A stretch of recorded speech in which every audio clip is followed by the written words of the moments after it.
So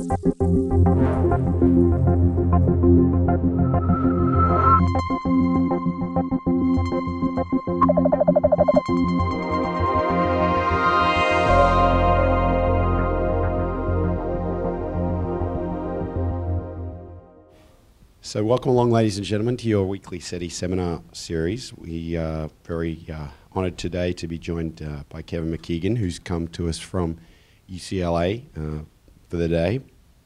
Kevin is a graduate of St. Lawrence and he got his PhD in physics at the Washington University at St. Louis.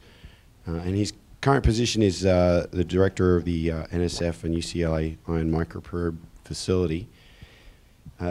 Kevin is an expert on isotopic and chemical compositions of extraterrestrial samples. He's been a co-I on the Genesis and Stardust missions. The MegaSIMS instrument was built in his lab for the Genesis mission to examine the oxygen and nitrogen isotopic compositions of the sun, and we're going to hear about that in this talk. Kevin is also a fellow of the Meteoritical Society. And asteroid 5663 was named McKeegan in his honor by the IAU. So today, Kevin's going to talk to us about his work on the Genesis mission and the exciting new findings. So if you'll join me in welcoming Kevin.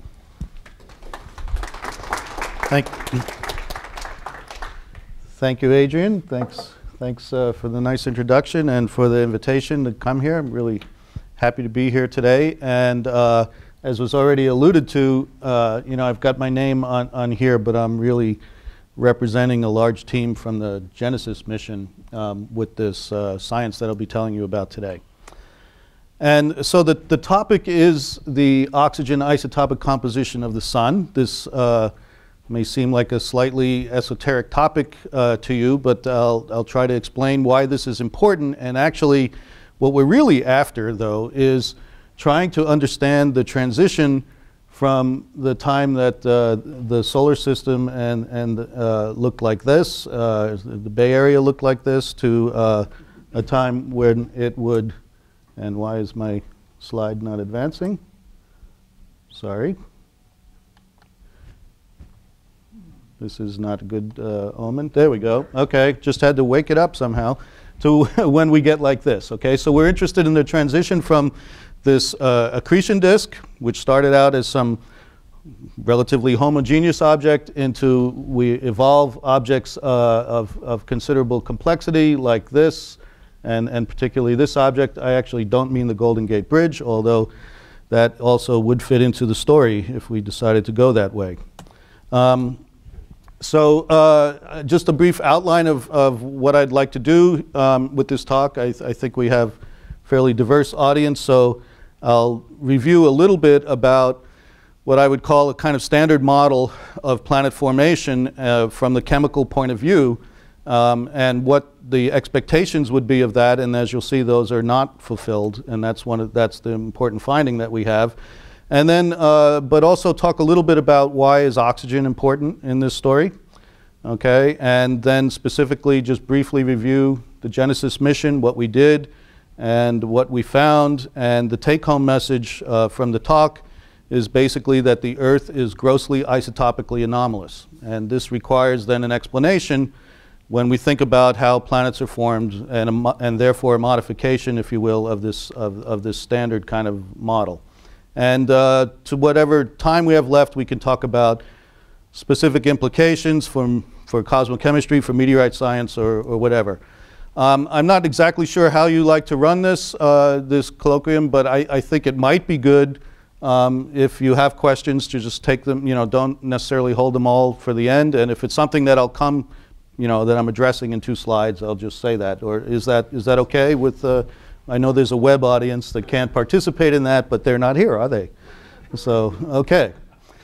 So, all right, so here's the view. Of course, the sun is less than half the age of the galaxy, so the stuff that's all around us is the product of many, many generations of stars, each of which gives its own input.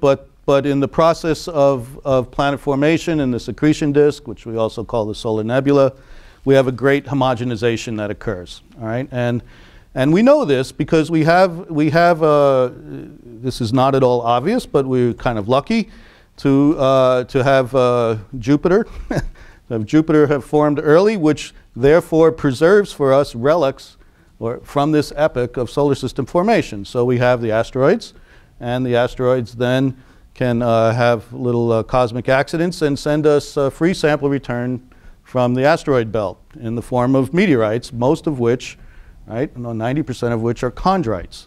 And so this then leads us to this kind of standard view, which could be summarized in this kind of a plot. And what we have here are the abundance inferred from measurements of the solar photosphere against the abundance of a chondrite, in this case a particular one called a CI carbonaceous chondrite, but that doesn't make too much difference because this is a log scale with many, many decades on it, and here's a one-to-one line. And as you know, right, what this means is that for elements which would condense into rocks, so except for the hydrogen and helium largely, then these relics from the asteroid belt, these chondrites, have solar composition. And this is not at all obvious that you would have a rock which has a composition of the sun, right? If you go out in the garden here, that's not at all the case, right? And there are some exceptions, and as particularly for the volatile elements, which are depleted in rocks because they are volatile, and also lithium, which is depleted in the sun. Now this is, okay, so this gives us this kind of standard model, which is the 0th order, starting point for models of understanding planetary compositions, and that is we assume they start as chondritic bodies. This is the model for the Earth. We can only sample a small fraction of the Earth, but we assume that the Earth is a large chondrite in terms of its composition. What's often not stated very much is that the same assumption goes for isotopic compositions. So in cases where it's been measured, this is true to a very high degree of accuracy that you can define a unique primordial starting isotopic composition for the solar system on average. And that is represented in these chondrites, all right? And that is what we call, normal isotopic composition for the solar system. This is not obvious, right? Because the isotopes are made in different stars by different nucleosynthetic processes and so on. But nevertheless, they get mixed, and then on the size scale of a hand sample from the asteroid belt, they're homogeneous. And that's true for almost all the isotopes that have been measured with high precision, with the exception of oxygen, as you will see. It's also remarkable because when you look in detail at what these chondrites are, they're completely unequilibrated rocks. So they have in them many things which sample different parts of this process of forming the solar system, including grains which formed as in the outflows of dying stars somewhere else in the galaxy. So you have presolar grains. You also have high temperature phases, and that's what I'm going to focus on mostly today, so-called calcium aluminum rich inclusions, or CAIs, and chondrules, which are little igneous melt droplets of rock. But then this is mixed very intimately with other material which has never gotten very hot, fine-grained minerals, organic matter, water, and so on. And you take these things, which formed in different environments, and you mix them together, cheek by jowl, and on average they're solar. This is kind of a small miracle that's hard to understand. And another way to phrase that is, another question is to ask, when and where did these diverse components come together and finally accrete into an asteroid? All right, so we may get back to that at the end, but that's an important part of this story. So this is all sort of what we know in the standard model. These CAIs, which I'll talk about, are really fascinating objects. In certain kinds of meteorites, like this one here, a piece of the so-called Allende meteorite, you don't need to be a great expert to find them. Here's one, this big white blob there. Okay, what are they? They are very high temperature materials, high temperature minerals. They're also the oldest datable things in the solar system, so it's what we call time zero, approximately 4.567 billion years ago. But for our purposes today, the key point about them is that they host isotopic anomalies, so they're an exception to this rule about being able to define a unique primordial composition. And in particular, they host a big anomaly in oxygen isotopes, and this has been known for nearly 30 years. So with that, I want to turn a little bit toward oxygen and why oxygen is important. Why are we focusing on oxygen? Oxygen was actually the highest priority of the Genesis mission. So, you know, NASA spent $250 million to find out the oxygen isotopic composition of the sun. You know, why, right? What's so special about oxygen? So from a cosmic chemical point of view, let me remind you, oxygen has 3 stable isotopes, but one of them, which is on the alpha chain, is much, much more abundant than the other minor isotopes, O17 and O18. So these are produced in different stars, of course, in different kinds of nucleosynthetic processes. From the chemical point of view, something that actually geochemists need to be reminded of frequently is that most of what we are standing on is oxygen. Oxygen is the most abundant rock-forming element. It's the most abundant element in the Earth, and it's the 3rd most abundant element in the galaxy, all right, in the solar system and the galaxy. All right, so it's a very abundant and important element. Also, from a chemical point of view, not only does oxygen form rocks, but it also forms abundant gas phase species. So in the solar nebula, you have 2 very important molecules which lock up about 3/4 of the oxygen between them, and that would be carbon monoxide and water. And the rest is in rocks. It's a first approximation, right? And as I said before, we've known now for 30 years that there are pervasive anomalies found in the CAIs, but also in bulk meteorites, and I'll explain what those are. And these anomalies are what we call of a mass-independent nature. So we have to distinguish processes which fractionate or change isotope ratios depending on the isotopic mass involved in some reaction, for example, and things which are independent of isotopic mass. So I thought this would be perhaps worth a small digression to explain about the oxygen isotopes, and you will see other plots that are similar to this in the talk. So we should go through what's plotted here, especially for the astronomers in the audience.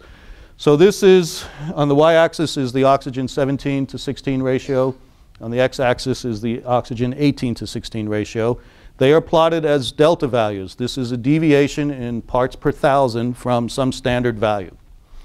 All right, so normally for parochial reasons, the standard is so-called SMO, standard mean ocean water. In this particular plot, it happens to be some laboratory standard, and I just took this plot because I liked it. I found it on the web, and you don't see a really systematic study. Here you see 47 different rock samples from all over the Earth, all right? And you see that the delta 17 ratio is perfectly correlated with the delta 18 ratio on a single line on such a plot. And this is the terrestrial geochemists typically don't measure delta 17 because why bother, right? You measure the delta 18, which is easier. You know the delta 17 because samples from the Earth all lie on this line. This is called a mass-dependent fractionation line. Basically, it has a slope of about half because the mass difference here is twice the mass difference here. Between 1816 is twice the mass difference between 1716. And any chemical or physical process that you can think of, almost any, it's not quite true, will produce, if you start with a composition, will spread out the isotopes according to their masses along this slope half trajectory. This is a mass-dependent fractionation line. Okay? So that's, this has been understood for 50 years. This is, you can derive this from the thermodynamics of various reactions, and you get this line. Harold Urey did this, for example. So what is the great discovery? This is the greatest discovery in meteorite science made by Bob Clayton and colleagues at the University of Chicago in the early 70s. Here is a similar plot. You can't read it, so I'll tell you this is delta 17, delta 18. This is the slope half line, so-called terrestrial mass-dependent fractionation line. And what they discovered was that if you take apart these chondrites, in particular, if you look at the CAIs in them, the oxygen doesn't fall on a slope half line, but it falls on another correlation line, which has a slope close to 1. A slope close to 1, if you extrapolated this all the way to minus 1,000, would be a pure oxygen 16 sample. So these samples look like they mixed, any line on here is a mixing line. It looks like they mixed some material which was enriched in oxygen-16 compared to the material of the Earth, right? Which is on this slope half line. And that's how the initial interpretation went. So the title of the science paper was A Component of Primitive Nuclear Composition in Carbonaceous Meteorites, because the understanding at the time was that if you're going to get off a mass-dependent fractionation line, you had to do something nuclear to the sample. It couldn't be chemical. Chemical will only move you on a slope half line. We know that's not true anymore, but this is the understanding that it was back in the 70s. And so people looked for this nuclear component. And they found lots of nuclear components in CAIs, but never the oxygen component. So this is a long story. So basically the idea was, the original hypothesis was you have the solar nebula material, like in that artist's conception I showed you in the first slide, and then you admix a few percent of material which had a completely distinct nucleosynthetic history that was remembered by the rocks, all right?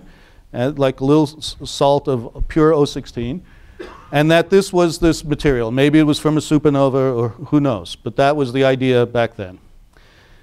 I'm not going to go through the decades of work to show that this idea was wrong, but it is, all right? For one thing, we found bona fide nuclear anomalies in other isotopes that should be bound to the oxygen. Things like calcium-48, titanium-50, aluminum-26, which is radioactive, and so on. It doesn't correlate with the oxygen. The real key, though, came when Larry Nittler and others found these pre-solar grains and managed to separate pre-solar oxide grains from the average stuff of the solar system. So these are from oxygen-rich stars. At the end of their life, they're mass-losing stars, and they condense dust, right? And this dust finds its way into the solar system. Yes, question? Oh, just a, okay, good. Sorry. So here is a plot from Nittler and colleagues. Again, it's 1716 over 18 against the 1816 ratio, except now in parts per thousand we're on a log-log plot. All right, so these grains that are up here, these are all pre-solar grains identified primarily on the basis of their oxygen isotopes. Everything else in the solar system, including what I'm going to tell you about today, is in the red box at the origin here. Okay, so this is why we think these are pre-solar grains. Don Clayton had called the idea of looking for these supernova condensates sunocons. We don't find them because they would be down in this quadrant, and most of the pre-solar grains are not O16 rich. Additionally, there's other evidence that's quite detailed that we have both O16 rich and O16 poor gaseous reservoirs existing in the solar nebula, if not at the same time, then close to the same time. And this is hard to understand by an addition of some other component, because gases mix, right? Gases forget, solids remember their history. Gases mix very easily. So the upshot is this idea is out. All right, so it's not a mixture. The other point I wanted to make with this slide is that this non-mass dependent anomaly is not just existing in some obscure grains from some minor class of meteorites that fall on the Earth. All right, this stuff exists on a planetary scale. So we have limited samples from other places in the solar system. We have the Earth and Moon, of course. We think we have samples from Mars, possibly Vesta. They all form their own fractionation lines, but notice they're offset from each other. By the way, samples from the Moon very highly precisely fall on the line of the Earth within 10 or 20 parts per million, and this is the single best evidence that the origin of the Moon and the origin of the Earth are intimately related, because nothing else in meteorites looks that way. You can characterize, I think there's some plots that have this capital delta 17 parameter on them, which is just the deviation from the terrestrial fractionation line, either positive or negative in the vertical sense. And notice this scale is much compressed to before, right? This is still in per mil, but here the entire axis is 5 per mil or so on. I think I saw a question. Yeah. Yes, these are very closely the same slope, slope half. So these are mass-dependent fractionation lines, and the point is you can't get from the Earth to Mars by normal chemistry. You can't start on this one and evolve to this line. You'll only distribute along a slope half line. All right, so this requires another explanation. So here's a kind of cleaned up plot then for, from the Chicago lab for a number of investigations in the intervening time at a fairly bulk level. Well, should be a little careful about that. Millimeter size scale and so on. And so here's the Earth and Moon fractionation line. Here are things in meteorites. The bulk Earth is the blue dot here. And the main point is we've known about this more or less now for several decades, and nobody knows what causes it. We'd say it's not nuclear. All right? But we know what the distribution is now, at least in materials we can access. And what would be nice, we might be able to get an idea of the process if we knew where we started. All right, so the initial assumption, because it's always the initial assumption of humans, is that we are normal in the center of everything and things start here and this is the weird stuff, right? But it's not necessarily the case. And the point is, if you knew where you could start on this graph, then you know where you finish, maybe you can understand more about the process. So that was the idea. So knowledge of the starting composition is essential for understanding process. And so that leads us to the Genesis mission. Okay, so how do you get the starting oxygen isotope composition of the solar system? Every meteorite that falls has a different composition. In fact, the oxygen is used to classify meteorites. The planets apparently have different composition. What is the start, right? Well, what's going to preserve the start is, of course, in the sun, because the sun is most of everything. So this is the Earth and Moon orbit to scale. In case you weren't convinced that the sun was big, now you are. Okay, so by definition, just by mass balance, the sun has to be the initial composition of the solar nebula. So how do you get a piece of the sun? So my standard point to make in this part, when you write the mission, you have all sorts of oversight, and this was during the last administration. You want to make sure that you're not wasting federal dollars on some folly. And how can you send a spacecraft to get the sun? The surface of the sun is 6,000 degrees. Obviously, you go at night, right? So this works. But of course, yes. Of course, you let the sun come to you, right? You don't go to the sun, so you capture the solar wind. So that was the idea of Genesis. From a mission perspective, the flight plan is fairly simple. Here's the Earth, here's the Moon. You cruise out and out about 1 million miles toward the sun, and you can then execute halo orbits around this potential minimum called Lagrange point 1. And so you do that for 2 years, going around the sun with the Earth, right, staring at the sun, collecting the solar wind. Then you close up the collector, do a little loop maneuver around L2 so that you can come back over Utah in the daytime at the appropriate moment. All right, so that was the fairly simple mission. The complex part was you're going to bring this material back and you have to analyze it afterward. And the solar wind is a very dilute wind, so you need very, very pure materials because you're not going to collect a lot of it. All right, so this is in the clean room at Johnson Space Center, so there were a number of these collectors. Most of them are, semiconductor materials and so forth for different elements that we wanted to collect and so on. And here's how the sample return capsule or the sample canister looked. And so you have several of these collectors. You have a bulk one on top. You have different ones for different regimes. We can get into that if we want. But I want to instead call your attention to this thing called the Concentrator, which is down in sort of in the middle of the spacecraft.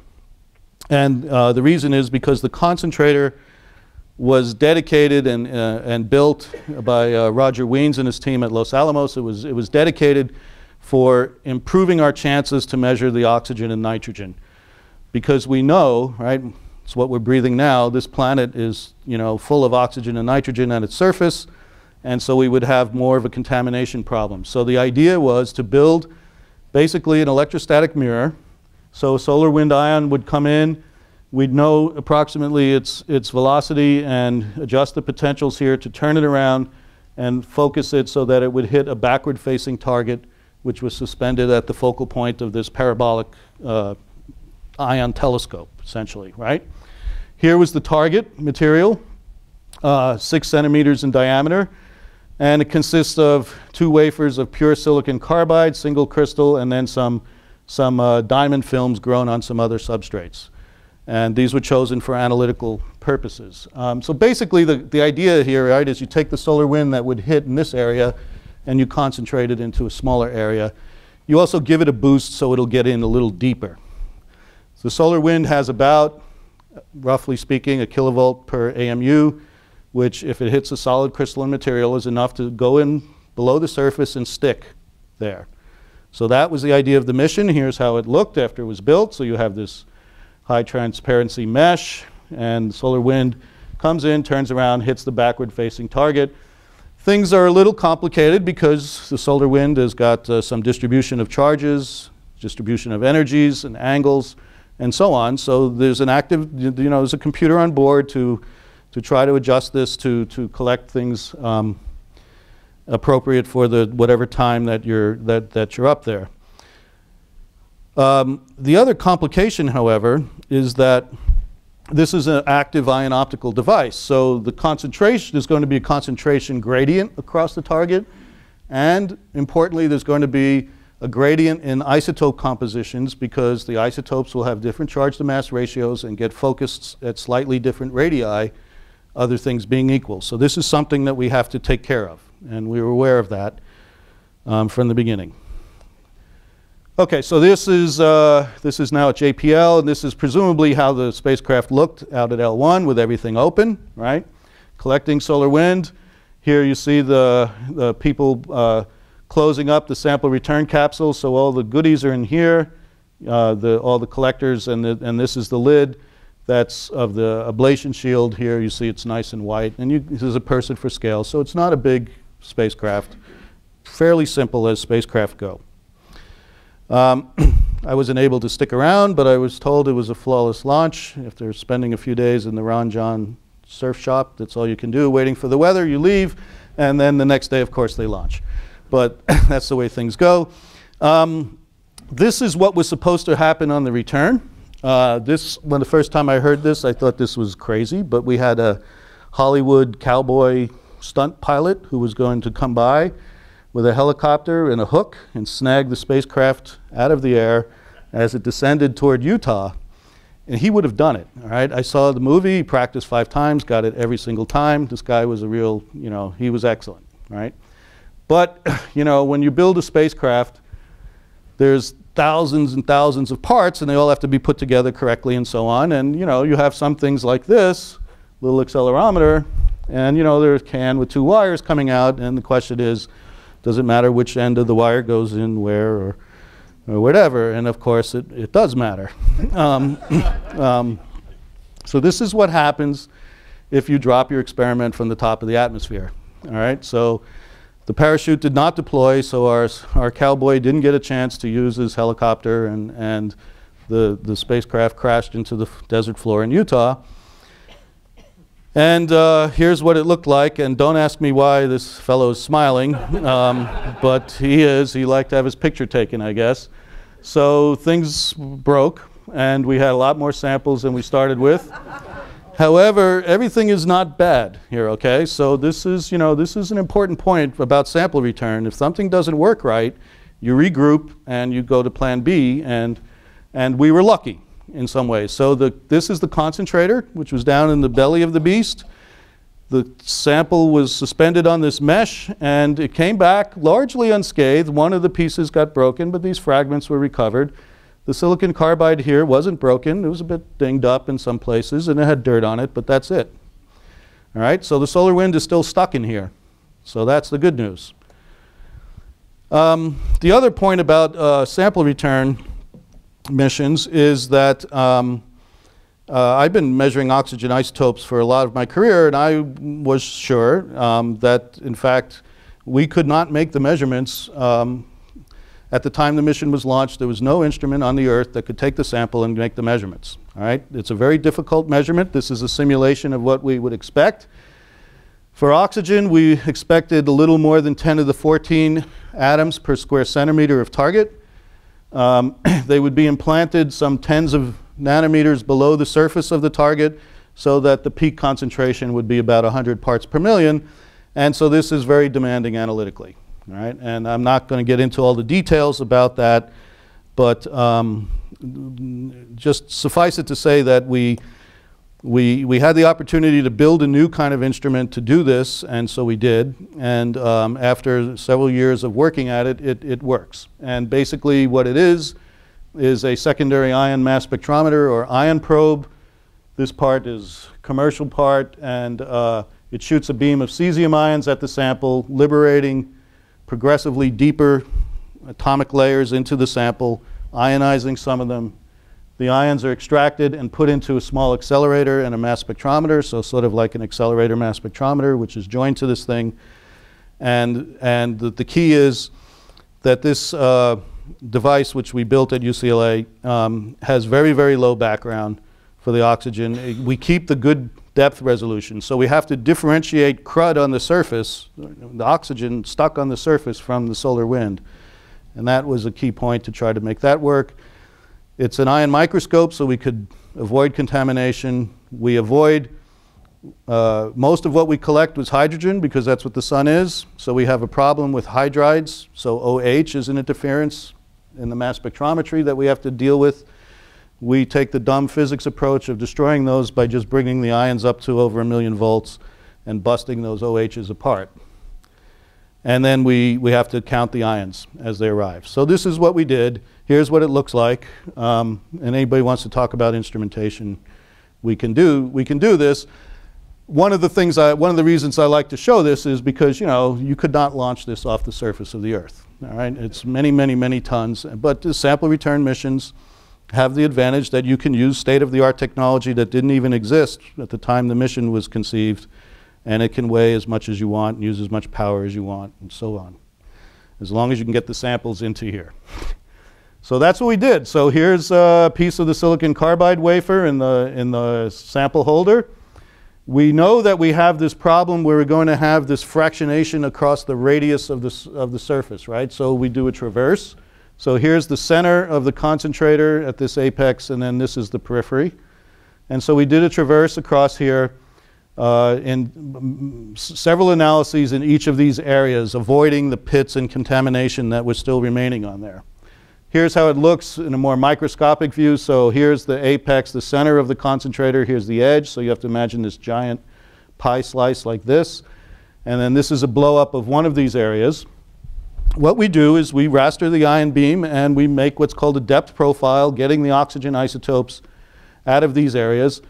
And you'll also see there are some other pits nearby where noble gases were measured. This is an important part of the story, actually. So my colleague Veronica Aber took the sample to Switzerland and measured the noble gases in order to calibrate this ion fractionation that we have. And I'll explain that in a little bit of detail.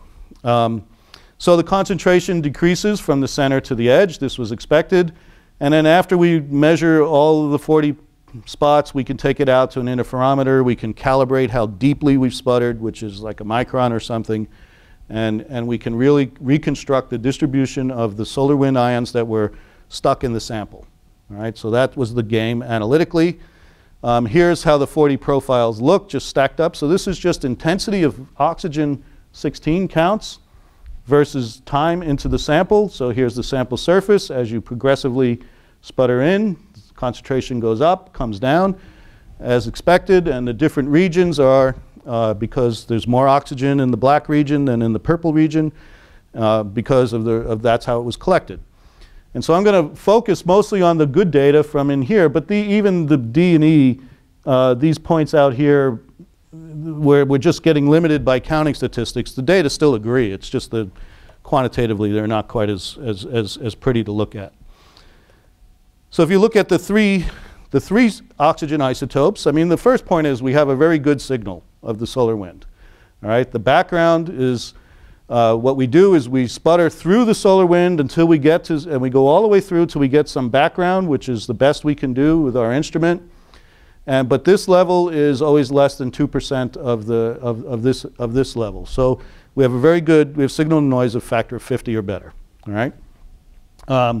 And here are the three isotopes. So the oxygen 17 at the peak is only a few tens of counts per second, but we can Each of these areas that we analyze is only about 120 microns on a side, so we can repeat this in several places. And we do standard corrections for the sensitivity in the instrument. You'll see that the profiles are very nicely fit by a Gaussian. This is expected because of the different distributions of the ions. And we use this to define the integration areas, which is a little bit of a subtlety, but doesn't really affect the data that much. But basically, the solar wind is a constant velocity plasma, so the heavier isotopes have more energy, so they go in slightly deeper. You have to account for that. It's only a nanometer or two, but we're trying to be precise. So here's how the 40 profiles look. All right, this is again this delta 17, delta 18 plot. All samples from the Earth fall on this line called TF, terrestrial fractionation line. Here are the samples from meteorites. Those CAIs fall along this line. And you see almost all of our data below the terrestrial fractionation line. That means they're more enriched in 016 than they are in 17 and 18 relative to samples of the Earth. There's a bit of scatter on here, which is not unexpected. And it's worse for the points near the periphery, the green and the purple ones. There's one point, a red one, which is one of the higher concentration areas, which is up toward the TF line. We knew that this profile was contaminated by a tiny micron-sized dust particle, but we couldn't avoid it, so we measured it anyway. And I'm going to throw it out for the rest of the discussion, but it really doesn't impact the results much. You will notice that the data don't scatter completely randomly, but with large errors, they're consistent with a mass fractionation trend, a slope half, again, on this plot.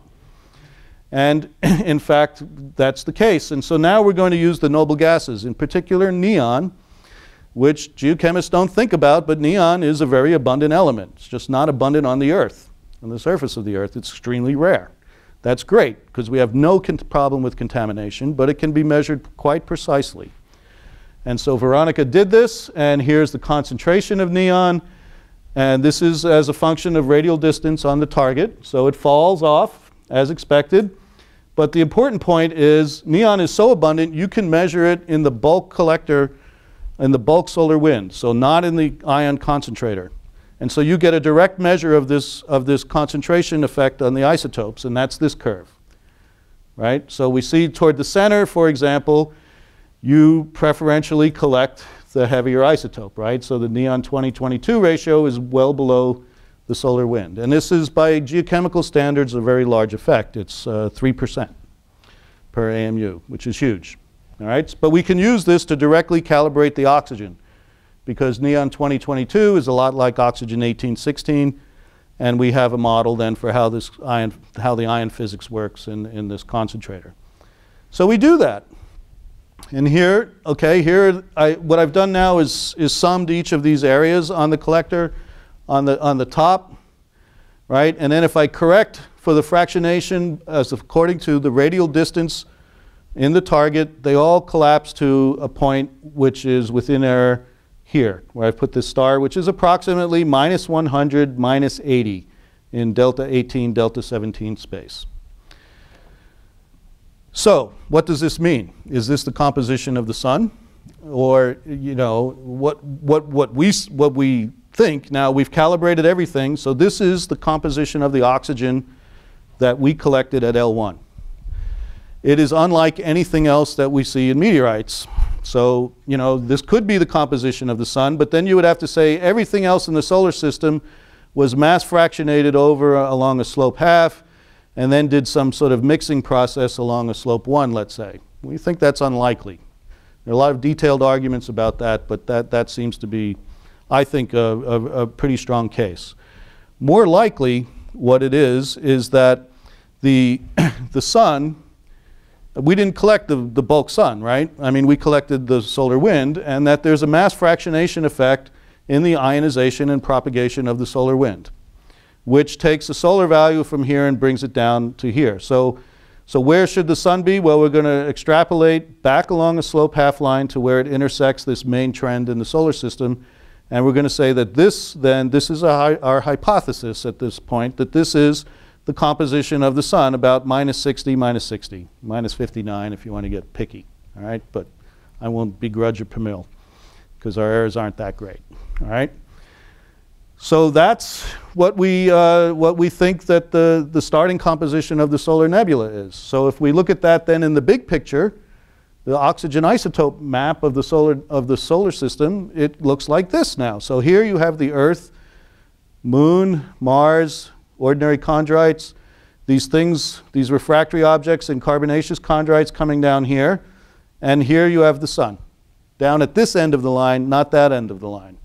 As I'll show you in just a bit, there's some evidence in meteorites for very heavy water way up this line, so this is a blow-up of this. So you have a, a very prominent correlation in all objects of the solar system that we know of along a line of slope 1, which extends from about -60 to +200, so 25 or almost 30%, which is enormous in isotope space.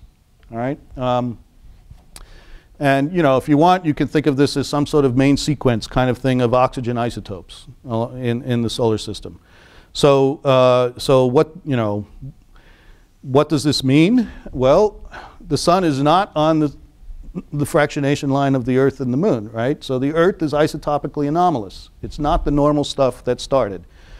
How do you get there? We'll talk about that in the remaining 15 minutes or so. So just to summarize where we're at now with the experiment and our interpretation, basically it worked. We have a very good signal of the solar wind. We estimate the photosphere at about -60 or -6% different from ocean water in 1816 and 1716 both, all right? So the Earth and bulk meteorites, and hence the entire inner solar system probably, are enriched in the minor isotopes of oxygen by equal amounts compared to the Sun and the bulk composition, and therefore the bulk composition of the starting material. So this sort of standard model that we have where everything's made out of the same stuff ain't so. All right, because oxygen is most of the stuff, and it's really different. All right, so another way of saying that, the number of atoms involved in this oxygen anomaly is not just a few percent in some carbonaceous meteorites, as previously thought, but is in fact about half of the atoms in the inner solar system, in the rocky planets, because oxygen's about half of the inner solar system.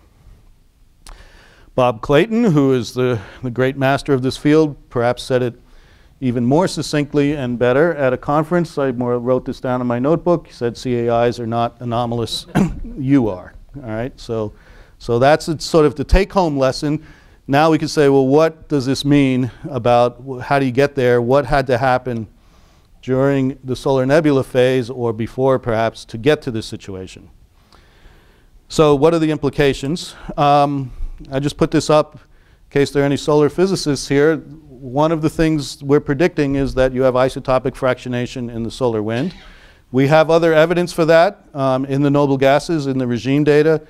There are models which suggest that it should be the case, although the models were not originally made to predict that.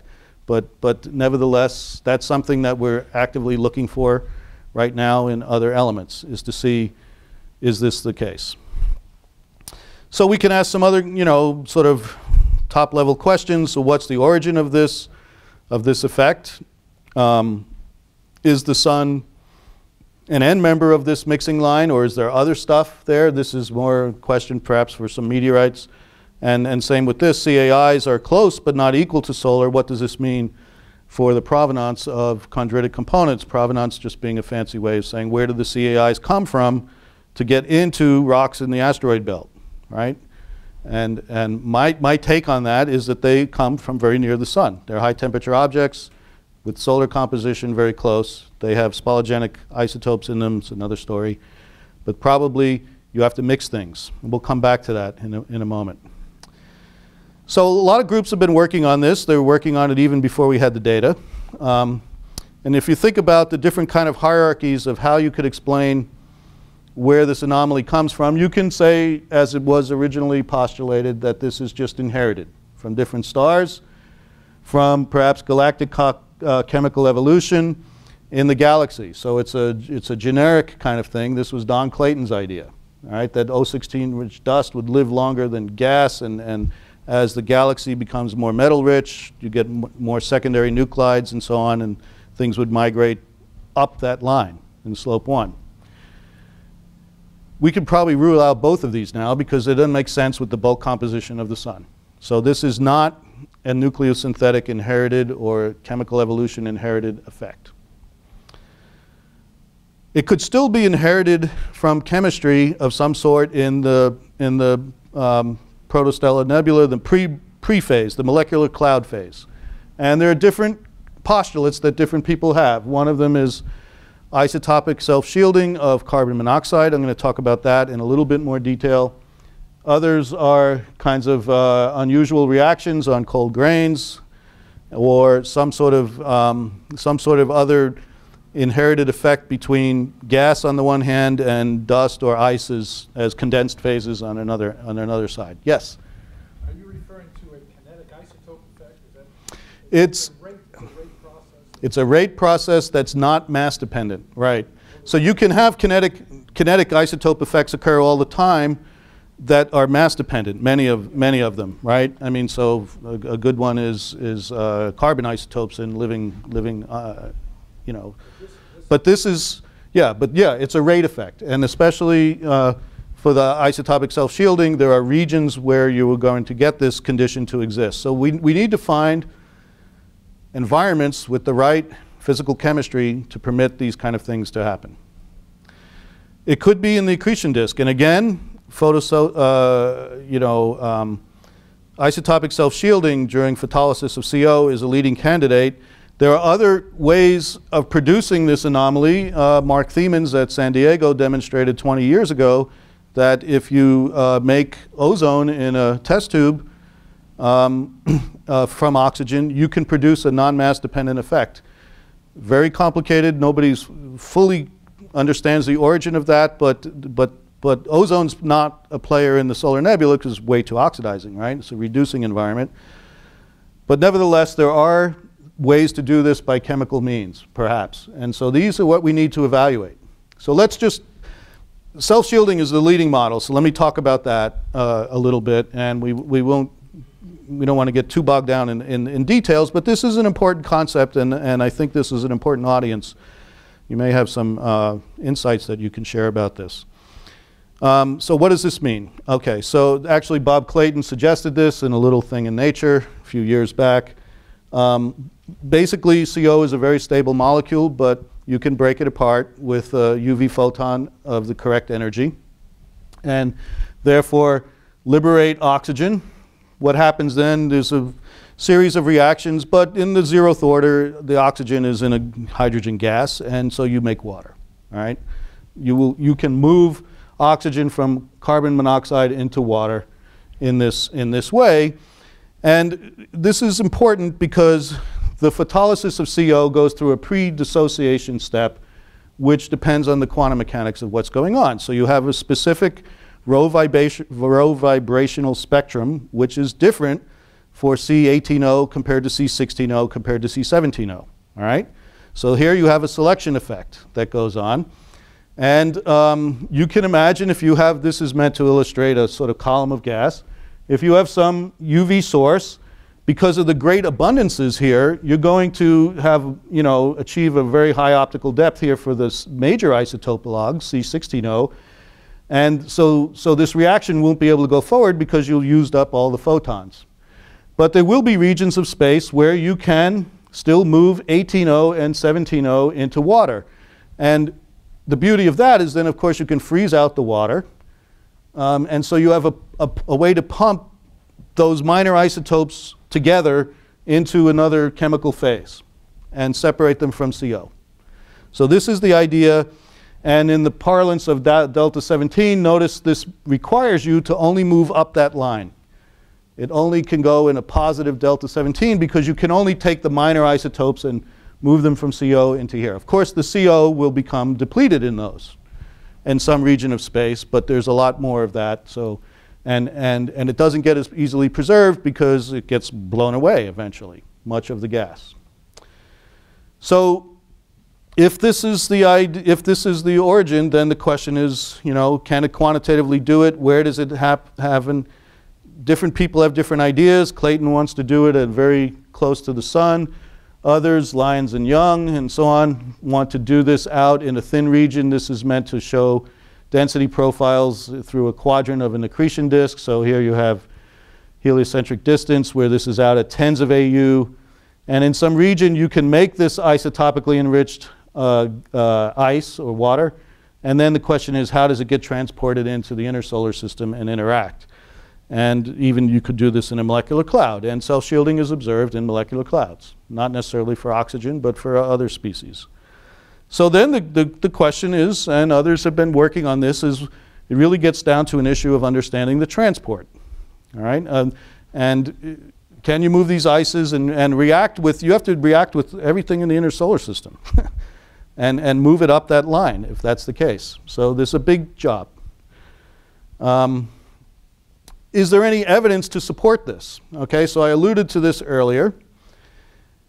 You can't really get directly the water in meteorites, so the water that was there at the initial time of the solar system is largely gone, except maybe in comets. We can come back to that.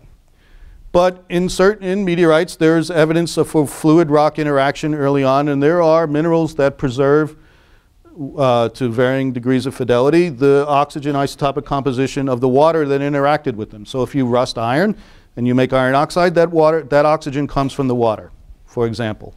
And here are a few cases of meteorites that in some unusual phases, very, very minor stuff where we have very high enrichments of the 17 and 18, right? This is delta 17, delta 18. You're experts in this plot by now.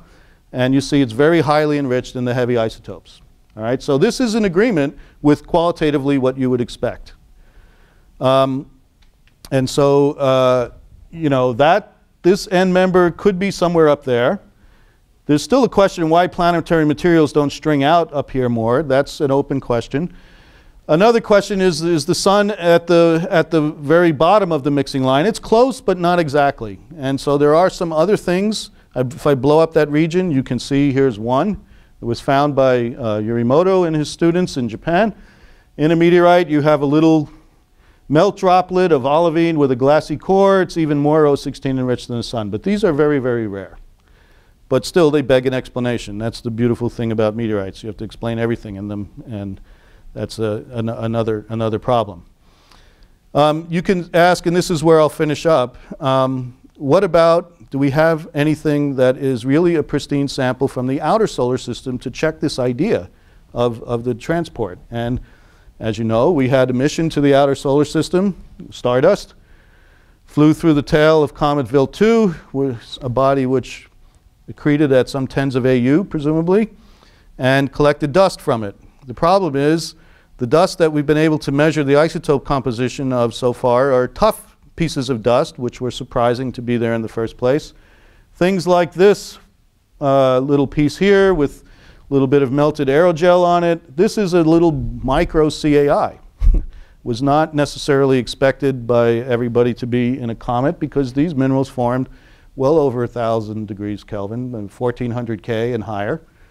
And they're out in some body which is very cold. All right, so that begs an explanation. There are other pieces of silicate minerals which are also high temperature, and the bottom line is when you measure the oxygen isotope compositions of these things, which we did, you find out that it looks just like what you see in carbonaceous chondrites. So you don't learn anything new so far from that. What you've learned is that you need to mix some of this stuff out to where it's cold, but that's the same kind of problem except more extreme now that than we already had with the chondrites. Are there any other samples of outer solar system dust that we have? Well, not that we can put our finger on and say this grain came from this particular sample and so on, but we have interplanetary dust, some fraction of which, perhaps a large fraction especially for the anhydrous low density stuff, probably are samples of comets. And some of them have these things called gems. Maybe you've heard about these, glass with embedded metal and sulfides, objects which might be, you know, very primitive objects. What about the composition of this? Is it all O16 rich, as you might expect, based on this model? And the answer is we don't have very much data, but so far it doesn't look like it. All right, so we've measured a couple. We cannot measure, this is 50 nanometers, in case you can't read it. We cannot measure the isotopic composition of this such a small thing. But if we measure particles that are 10 microns, I realize now there's no scale bar on here, but that are rich in these guys, we don't see, they're not way down here at minus 60, all right? I'm sorry, minus 60 is about here or even below. So they're more like, again, like meteoritic material we already know. So the jury is still out. Basically, we don't know. And so if I just, I'll just stop, summarize and stop here and take some questions. But the basic summary and conclusions are that we've measured the isotopic composition of the sun for the first time.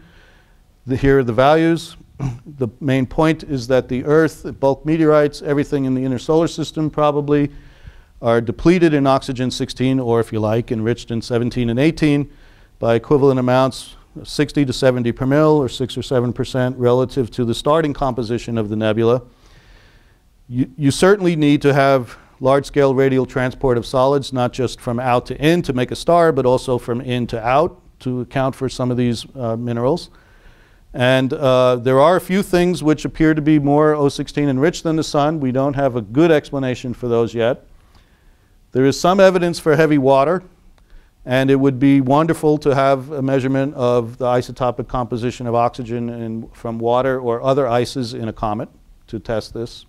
But such data do not exist at sufficient precision so far, and we still really don't know a lot about the outer solar system. It would be wonderful to have a sample of Jupiter, for example, or Galilean moon or something, to also see what the gradients are.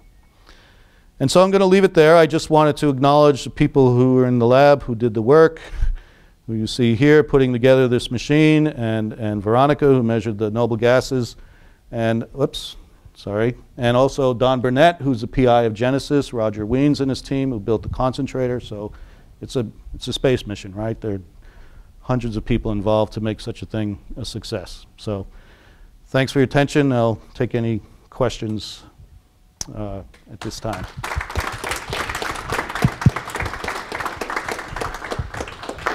Kevin, could I kick it off with one? So we just heard recently about an isotopic measurement on Hartley 2, similar to Earth water. For D to H, presumably. Right. Yeah. Right. Maybe you haven't read the paper yet. I haven't read the paper, but there's been it's a long-standing issue about where this planet gets its water from. Most formation models would not probably permit retention of large amount of water, although that's not entirely clear to me. It's a complicated process, and nobody has done the experiment. But the issue was that, somebody did the experiment once, yes. Somebody did it, yeah, but we weren't around to record it.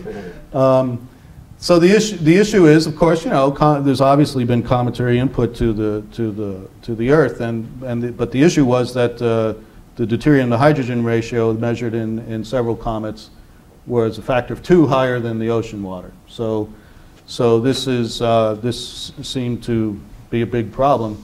I've personally never seen a huge problem with this because carbonaceous chondrites have several, some of them have several % water, which is just like ocean water. So I've never understood why, there's clearly a mix of stuff that's made the Earth's Earth's budget of water, right? And I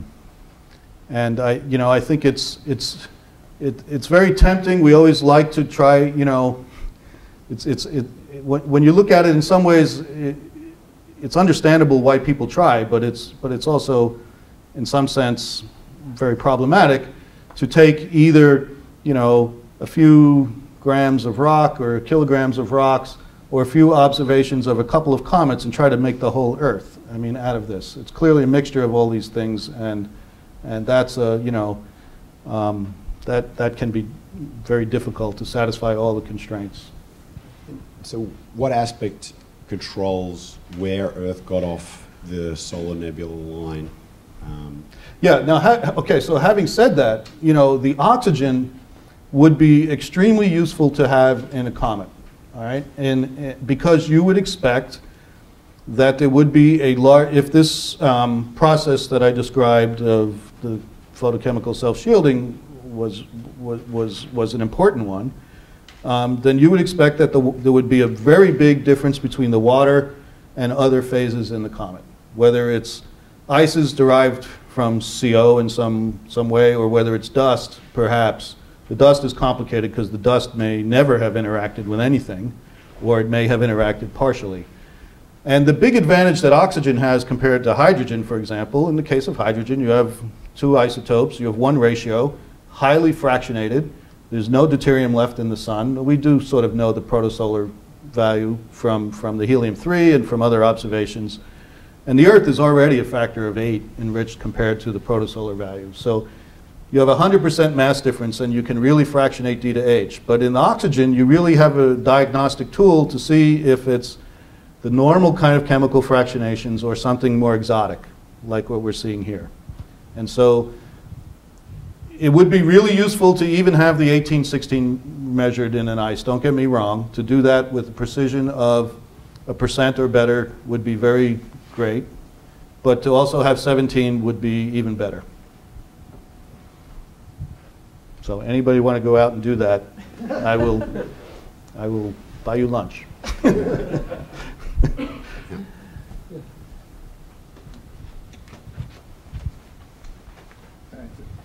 This is really perhaps beyond naive, but those are the toughest questions. So go ahead. Maybe stupid. Now I'm nervous. Go ahead. No, the range of temperatures and times that any given set of atoms experienced over the time of the solar system is large, both temperatures and times.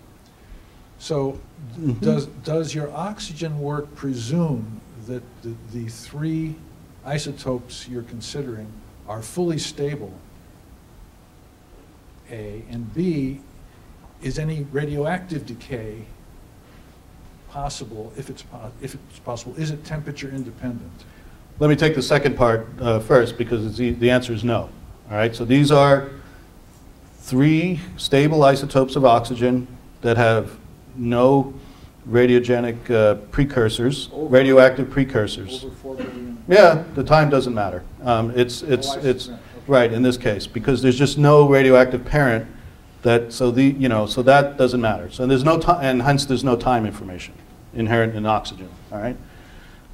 The first part, you're basically asking how well does the composition that you measure now, how well is that preserved in a rock or a mineral or whatever compared to what it may have started with? And that's a very important question, and terrestrial geochemists look at this all the time, because you have, you crystallize rocks with a certain composition, they interact with a hot fluid, they exchange, and the reason that the Earth is all on one line is because the Earth has been a great chemical homogenizing engine since the beginning, and the oxygen isotopes between the fluid reservoirs on the Earth and the rock reservoirs are equilibrated at the ocean ridges, for example, and have been for billions of years. And that's the reason that everything's on the same line, even though the Earth is made up of stuff that fell together during accretion with different compositions, right? So, but then once you homogenize that, you can't get off of it. I should say, there are some exceptions. If you go in the stratosphere, you can find ozone that's off the line. But this is, Thieman's work, and that's but it's trivial amount of oxygen compared, So that's the other important part about oxygen, as opposed to, say, some noble gases, is that oxygen is such a dominant reservoir in the inner solar system. And so that you need a big process to exchange that. A couple of years ago, we had a talk from Scott about some of the samples they were getting back from Stardust, and they were able to pinpoint some pre-solar grains. Have we got oxygen isotope? Have we got enough to get reliable oxygen isotopes of those? And yes. Yes. Well, there's been very few pre-solar grains found in Stardust. That doesn't mean they don't exist. It's just the way it was collected. They're probably mixed in with the aerogel, especially with oxygen. This is a hard problem. Presolar grains have been found in meteorites, and presolar grains have been found in this comet, and presolar grains have been found in interplanetary dust. Most of the presolar grains that have been found are carbides, because they're easier to separate from all the abundant oxides that are of local origin. But people have found oxide presolar grains, which by definition are identified as having unusual oxygen. So it's a little bit circular, but you know, that's the best we've got. I mean, I like to say, you know, if I gave you a cup full of presolar grains, but the isotopes were the same as the average solar system, could you tell me? And that is a hard problem. Mm-hmm. Yeah, I'm trying to clarify something I heard. Did you say that the isotopic composition of the solar wind follows the mass-dependent fractionation law? And what was your reason for that? I did say that, and primarily you could treat that as a hypothesis, but one which has two things going for it at the moment. One is we were able to measure neon and argon and helium, but helium is very complicated. So let's just stick with neon and argon compositions in some of the regime-specific collectors. So you had these stack of collectors, right? And there was a computer on board, and if the sun decides to do a coronal mass ejection or, you know, some other really big flare, one of the plates would get put out and collect just that stuff to see if there was a difference between the average and specific activity on the sun compared to like the regular low-speed wind or something. And there is. And this was not necessarily anticipated from the beginning of the mission. So there is mass fractionation that's measured in the noble gases. This is an observed fact now, okay? It's small, but it actually is, and this is the other part, that it actually is in pretty good semi-quantitative agreement with a model called inefficient Coulomb drag developed by Boxler and colleagues in Switzerland. The model was mostly made to understand the wide variability in the helium 3-4 ratios seen in the solar wind and in the alpha to proton ratios also. All right, so I'm not, not really knowledgeable in detail about the solar physics of what goes on there, but basically, you're launching this plasma from the surface of the sun. The hydrogen will carry some things with it, but depending on your charge to mass ratio, depending on the magnetic field configurations and so on, some stuff is going to get left behind or preferentially depleted or enriched, right? This is well known for elemental abundances where the hard to ionize elements are depleted in the solar wind, so that things with high first ionization potentials or first ionization times. There's not been a lot of work done on isotope measurements, and spacecraft data have only good for helium 3-4, and there you have a huge charge to mass difference, and it's all scaled to that. It makes sense, it's in the right direction, and the predictions would be roughly about 20 per mil, and we see roughly 20 per mil or a little bit more.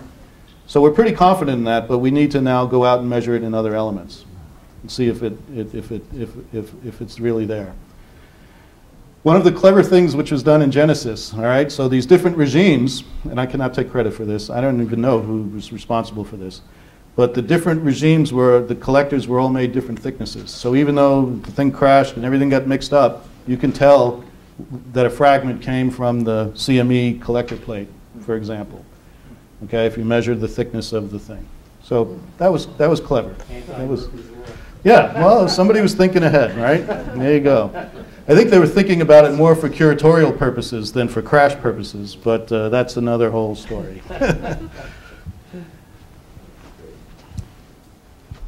Alrighty, well, there's no further questions. If anyone is too embarrassed to ask their question, I encourage them to come up and speak to Kevin about it now.